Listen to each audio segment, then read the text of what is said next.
দেখতে পাচ্ছেন আমার বাগানের এটা হলো মালটা গাছ। মালটা গাছে কিন্তু অটোমেটিকলি ফুল এসেছে। তো দেখেন আমার বড়ই গাছ, আমের গাছে আমের মুকুল আসছে এত পরিমাণ। পেয়ারার গাছে মুকুল দেখেন দেখেন দেখতে পাচ্ছেন যে কত কত পরিমাণ যে মুকুল আসছে। আপনাদের এটাই দেখানোর চেষ্টা করছিলাম। এটা হলো কাঁঠাল গাছ, আমার বাগানে কাঁঠাল গাছ। এই গাছে কিন্তু বেশ কয়টা দেখেন একদম নিচ থেকে কিন্তু কাঁঠাল চলে আসছে। এই যে আম আপনাদের দেখানোর চেষ্টা করছিলাম। এই যে আম, এই যে আম গাছটা দেখতে পাচ্ছেন, এটা হলো চিংমাই আমের গাছ। এটা হলো চিংমাই আমের গাছ। এটা এটা হলো পিঙ্ক কালার পেঁপে। পিঙ্ক কালার পেঁপেগুলো যেটা হয় এটা পিঙ্ক কালার পেঁপে। তো এটা হলো সুবেদার গাছ, আমার বাগানের সুবেদার গাছ। আনার আনারের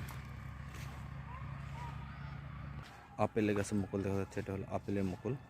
আপনাদের দেখানোর চেষ্টা করছি, এটা হলো আমার আপেলের গাছ। এটা